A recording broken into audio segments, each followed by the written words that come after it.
Good afternoon, FBC Salinas. This is Pastor John coming to you with another edition of the Midweek Refresher video, where I desire to provide some information as well as inspiration for you in the middle of your week. Certainly hope your week is going fantastic, and if not, I hope that this video can sort of give you a little boost in the midst of your week and a reminder that you're not alone, that God is with us, that He's taking care of us, that He's walking with us through the midst of these unprecedented times.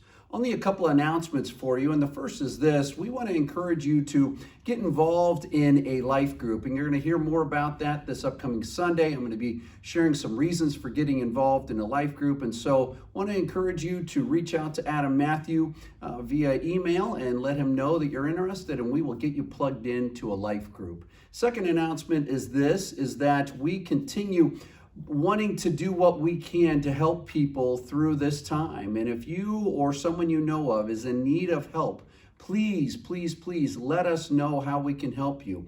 Remember, our theme verse for this year is 1 John 3:18, which says, "Let us not love with words or speech, but with actions and in truth." We want to be a people of God-inspired, loving action. And so if you're in need or someone you know is in need, please allow us the opportunity to come alongside and do what we can to help out in whatever way that we can. Okay, so those are really the only announcements for you. And now want us to take a look at a passage that we're not going to get to in this series that we're doing on Moses' life. It's towards the end of Exodus. It's found in Exodus chapter 33. And it's interesting what happens between Moses and God throughout all of Moses' life. And what I can gather is this, is that very few, and I would say perhaps no one else other than Jesus Christ, had such a profound intimacy with God than Moses did. Now, Jesus had this great relationship because Jesus is God, so he's part of the triune God. He's there, right? But with Moses, he's just like you and me. And yet this intimacy that existed between Moses and God, as I read through Scripture, I can't find many others that come anywhere close to it. In Exodus 33, just how close was it? Listen to this.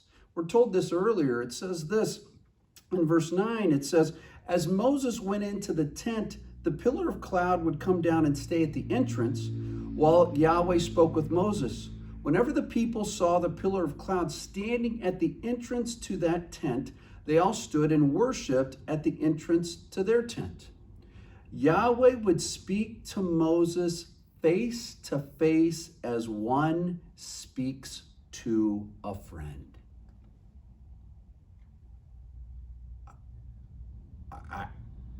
Wow. That's all I can say, is wow. That's the type of relationship that existed between God and Moses. We're told in Exodus that he would speak to Moses face to face as one speaks to a friend. It's interesting that in the Gospels, Jesus has these apostles around him. And towards the end of his ministry, he says, "I call you friends."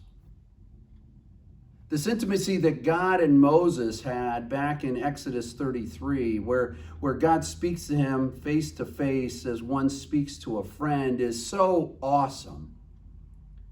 And we move into the Gospels, and Jesus Christ looks at his apostles, and he says, "I call you friends." I submit to you that what Jesus Christ accomplished for us makes that friendship possible. I look at Moses' life and I say, wow, what an intimate relationship. And yet, because of Jesus Christ, we can also be that friend. That God can communicate to us as he does to a friend, all because of Jesus Christ. So whatever you're experiencing right now in your week, whatever you're experiencing right now, perhaps in 2021, you truly do have a friend in Jesus. You truly do have someone right now who can listen to you, who can communicate with you, who can hear you and respond to you.